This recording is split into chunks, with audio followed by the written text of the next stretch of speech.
Alright guys, now let's look at working with coordinates, and that's working on the graphing plane. To create the graphing plane, or the coordinate plane, you have two number lines that are stacked at right angles. The left to right axis, or number line, is called the x-axis.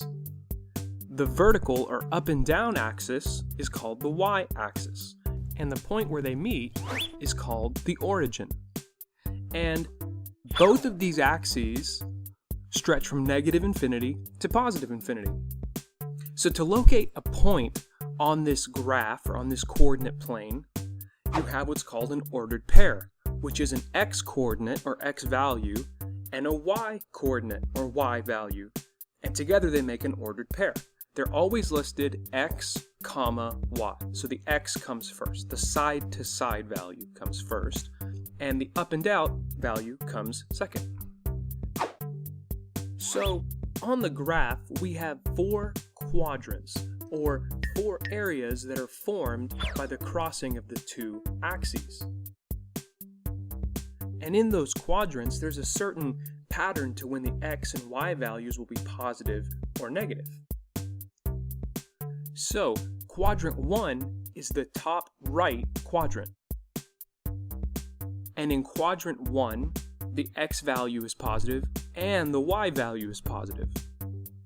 In quadrant 2, the x value is negative and the y value is positive. In quadrant 3, the x value is negative and so is the y value. And in quadrant 4, the x value is positive and the y value is negative.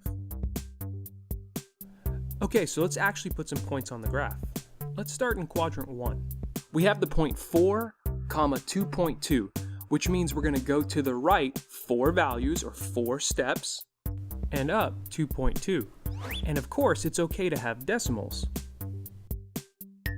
All that means is you're going to be in between two lines.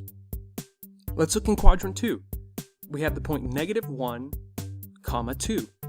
That means we're going to go to the left 1 to account for the negative, and up 2.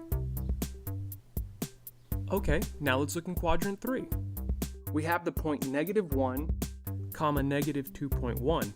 So that means we're going to move to the left 1, or -1, and then we're going to move down 2.1. Let's look in quadrant 4, the bottom right. We have the point 3.5, -3.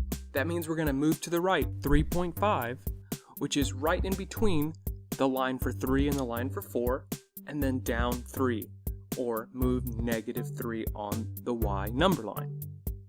Of course, you're wondering, the origin, what could that value be? Well, it's 0, 0. It means you haven't moved to the right or to the left, or up and down. And that's all you need to know to work with coordinates on the graph.